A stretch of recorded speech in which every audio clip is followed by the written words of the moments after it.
Hello everyone! For today's video, we're going to talk about the three different kinds of garment seams. I'm going to show to you the three types of garment seam, which is plain seam, French seam, and also flat-felled seam.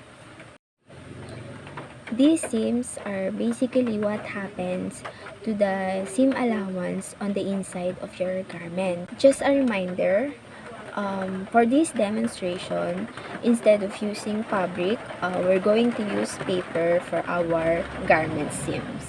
I hope at the end of this video, you guys learn and it helps you differentiate the different kinds of garment seams, especially if you are a beginner. Just keep on watching and let's get started. So first, we're going to measure 3.5 by 6 on this band paper.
Just mark X of the wrong side of the paper pieces that you will use so that you will determine the right side and the wrong side.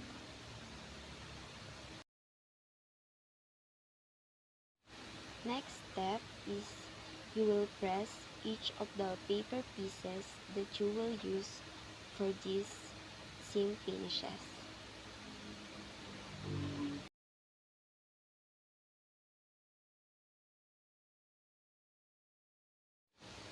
Plain seam. With the right side together, sew along the edge of the fabric with at least a half an inch seam allowance.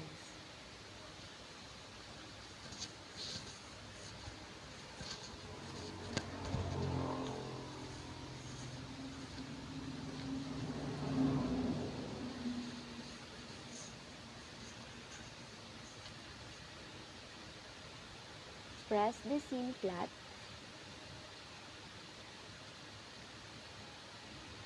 Then open the seam and press it open. Fold the fabric pieces with the right side together along the stitching line and press it to keep in place. Flat-felled seam. With the right side together, sew along the edge of the fabric with at least a half an inch seam allowance.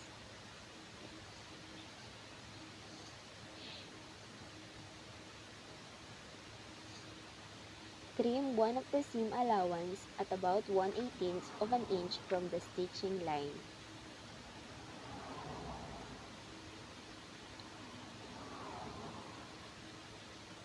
Press the seam flat, then open the seam and press it open. Fold in half the biggest seam allowance toward the stitching line and press. Fold again over the trim seam allowance. Press to keep it in place. Stop stitch over the folded edge at about 1/16 of an inch from the fold. With this seam, you get a decorative stitch on the right side of the garment. This is reinforced seam great for inseams and side seams of pants and shirts. French seam. With the wrong side together, sew along the edge of the fabric with a quarter of an inch seam allowance.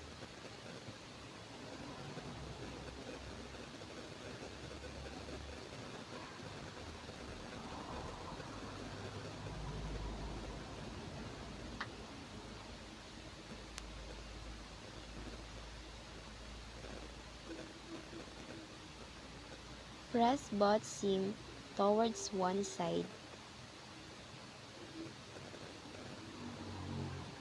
Fold the fabric pieces with the right side together along the stitching line and press to keep it in place. Stitch along the folded edge at a quarter of an inch from the fold.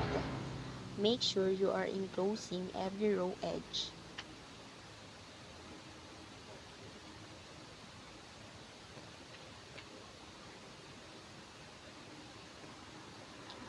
Press the finished seam towards the back of the garment. This is a neat and pretty finish but bulky because you are encasing 4 layers of fabric, which is why it is not suitable for everything. This seam is usually used with lightweight fabric that breaks easily.